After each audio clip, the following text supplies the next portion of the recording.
When we think about what makes a sales team really win, our minds usually jump straight to the obvious stuff, right? Like, great products, maybe aggressive pricing, or just pure raw sales talent. But what if the real competitive edge, especially in today's market, which is, let's face it, pretty intense, what if that edge is something, well, less obvious? Something a lot of companies are maybe just starting to figure out how to harness properly. So today, that's what we're diving into. We're exploring this often underestimated factor, the actual tangible return on investment of competitive intelligence for sales teams. We really want to uncover why knowing your rivals inside out isn't just, a nice to have, but why it's actually fundamental to winning deals and ultimately growing revenue. And guiding us through this is insight from Paul Towers. He's the founder and CEO of Playwise HQ. That's a platform really dedicated to helping sales teams get ahead with competitor insights, especially using things like sales battle cards. So we'll be pulling out the most valuable perspectives from his research and experience. Really trying to show you how competitive intelligence delivers, well, measurable game-changing impact. It really is a sobering reality that Paul Towers paints about the sales landscape now. Things have fundamentally changed. Sales teams aren't just competing on, the old metrics anymore. Features, price, it's not enough. And as Towers points out, and I think this is just spot on, he says, the companies succeeding today aren't necessarily those with the best products. They're the ones with the best intelligence about what they're competing against. That's the key. It's not just about snagging one deal here or there. It's about systematically grabbing the biggest slice of the pie, the winnable revenue in this really complex market. That's quite a statement, isn't it? That the best product might actually be, well, secondary to the best information. Yeah. But to really get our heads around this, we need to establish something basic first. You mentioned competitive intelligence ROI. For a lot of people listening, that might still sound a bit like jargon, maybe a bit fuzzy. Can you define that for us in practical terms? What is competitive intelligence ROI exactly? Yeah, absolutely. Let's break it down. So CI ROI, at its heart, is the measurable business value you get back from systematically analyzing your competitors and the wider market. Think of it like this. It's the tangible return on the time and effort you invest in really understanding who you're up against. And this value, it doesn't just show up as one number on a spreadsheet. It comes to you in several critical ways. We're talking direct impacts, like higher win rates when you go head-to-head with a competitor, the ability to actually negotiate and secure bigger deals. You also see sales cycles getting noticeably shorter, and even, bringing down your customer acquisition costs because your sales efforts become much more focused and efficient. Okay, that sounds incredibly powerful, almost like, sales superpower. But here's where it gets tricky, right? And honestly, where a lot of organizations kind of stumble. The measurement challenge. CI feels like it has such an indirect influence. You get knowledge, you make better decisions. But how do you actually pin a number on that? How do you measure something that feels so, holistic, so tangled up with everything else sales does? You've hit the nail on the head. It is inherently complex because CI's impact is often, woven right into the fabric of how you operate day to day. It's indirect. What it does fundamentally is improve the quality of your decisions. It sharpens how you position your product against others. It helps you carve out a real strategic advantage in the market. And these are all benefits that, traditional simplistic ROI calculations, the ones just looking at maybe direct revenue from one campaign, they often miss these completely. They just can't capture the full sort of compounding value that comes from having a smarter, more confident sales team. But the good news is measurement techniques have actually come a long way. They've evolved to handle this complexity. We're not just stuck trying to find one simple number anymore. Instead, the advanced frameworks use, like multidimensional approaches. So this includes tracking what we call revenue influenced. These are the deals where CI was actively used, and you can point to how it directly helped win the deal. Okay, so like if a rep looked at a battle card for that specific competitor. Exactly. Or if a competitive update helped them answer a tough question from the prospect about a rival, that deal gets flagged. Later, you can attribute a portion of that win value back to the intelligence provided. It also looks at cost savings from efficiency gains, like reps spending way less time digging around for competitor info themselves. That's real time saved. And crucially, it quantifies improved win rates by directly comparing performance when CI is used versus when it's not. Right, that makes sense. So thinking about best practices for measurement then, for listeners thinking, okay, I buy into this, I need to do it, but how do I actually prove it's working internally? What are the actionable steps? What should they be tracking? Well, the leading organizations, they use pretty comprehensive measurement systems, and they monitor both leading and lagging indicators. It's a dual approach. Leading indicators are your early warning system, your signals of success. These are things like how often are sales teams actually using the CI tools? Are they engaging with the materials, like viewing the battle cards? These metrics tell you if the intelligence is even getting consumed, right? Which is step one. Is it being adopted? Okay, so usage is key. Absolutely. Then you have the lagging indicators. These are the ultimate proof points, the bottom line results. So that's the revenue impact you can directly attribute to those CI-informed strategies, the deal's influence, the bigger contract values, and of course, the actual number of competitive wins you secured because of that better intelligence.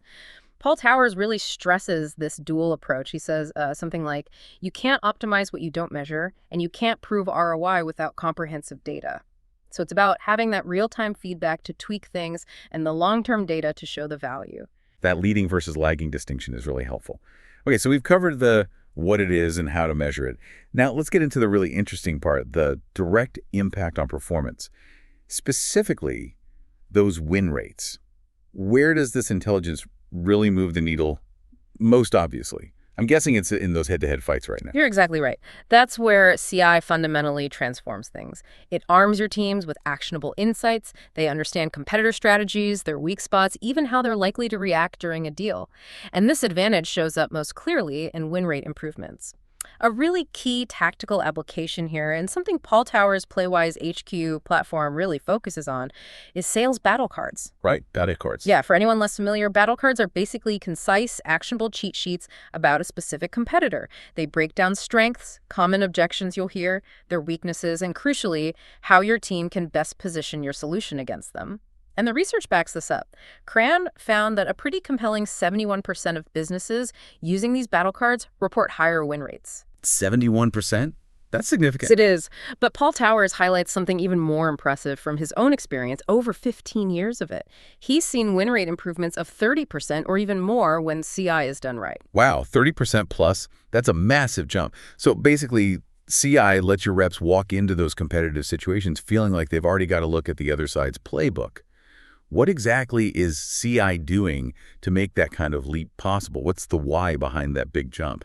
It's really about developing what Paul calls pattern recognition capabilities. That's the core idea. When teams are systematically fed competitive intelligence, they start to almost instinctively anticipate competitor moves. Imagine a rep, right? They know competitor X always tries to undercut on price late in the game. Yep. So armed with that, they can proactively build value before that point even comes up. Or maybe competitor Y always raises a specific security concern. Your team can preemptively share a case study showing your strengths there. This anticipation, this pattern recognition, that's the real power. It lets them tackle objections proactively, spot vulnerabilities, and position their own solution much more effectively against the known alternatives. Towers uses a great analogy. He says, think of competitive intelligence as sales force multiplication. Sales force multiplication, I like that. Yeah. He continues, instead of hoping for the best in competitive situations, your teams operate with confidence derived from superior information advantage. It's about moving away from being reactive, always defending, to being proactive and actually controlling the conversation.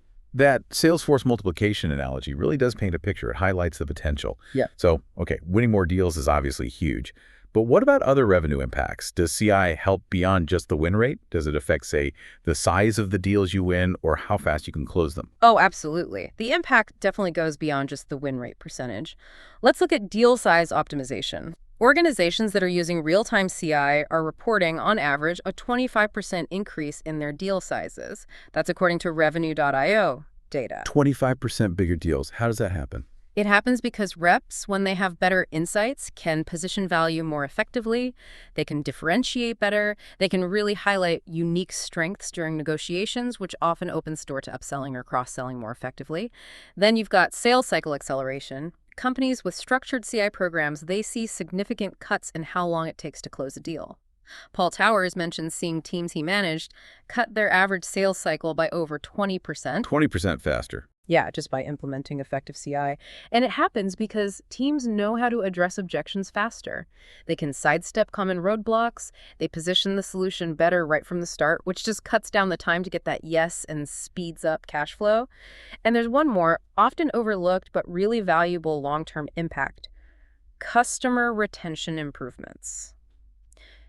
Think about your existing customers. CI is crucial there too.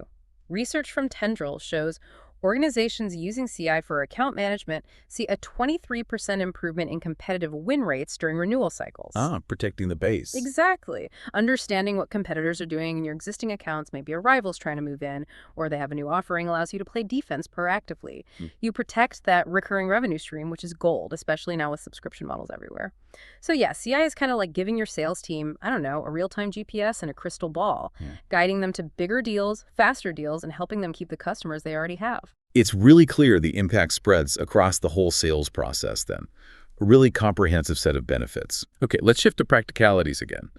For organizations listening, wanting to either start a CI program or make their existing one better, what specific metrics should they be tracking day to day to make sure these efforts are actually working, to see these results we're talking about? Right. To make sure it's effective, you need systematic measurement. Looking across several key sales enablement metrics, first off, absolutely track your competitive win rate. That's baseline. This means your overall win rate when competitors are in the mix, your win rate against specific rivals, definitely the revenue impact you can tie back to CI, and those trends over time, are you improving month over month? That's your main scorecard. Okay, win rate first. Makes sense. What else? Then look at time to productivity for new sales reps. How fast does CI help get new hires up to speed and actually selling effectively? Think about it. Instead of weeks digging around competitor websites, a new rep gets Battlecards day one. Big difference. Huge. So metrics here are things like revenue per rep improvement, how much you shorten that ramp time from hire to hitting quota. Also, Battlecard usage rates for new hires, how quickly they reach the team average win rate against competitors, and even knowledge retention scores on competitor stuff. And crucially, you need those baselines before you implement CI to really show the improvement. Next up, content engagement rates. Are your sales teams actually using the intelligence you're providing? It's not enough to just create great battle cards. People need to look at them. Right, usage again. Exactly. So track overall CI content engagement, specific battle card views, downloads, usage tagged in your CRM. How often are users active? Are they sharing insights? If they're not using it, it's not having an impact. Simple as that. And finally, sales cycle velocity metrics. These show the operational efficiency gains. We're talking about the reduction in time reps spend manually researching competitors.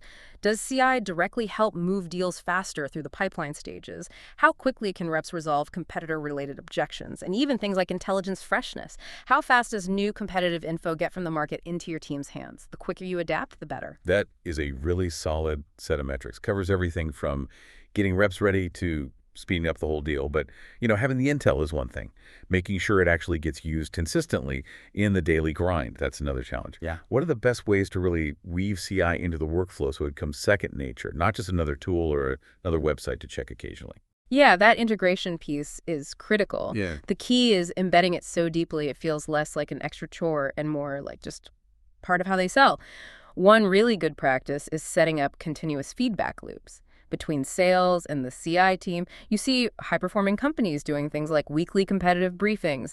Sales shares what they're hearing out in the field, real customer conversations, and the CI team delivers updated intel or refined battle cards based on that. It's got to be a two-way street. So real-time updates based on field experience. Exactly.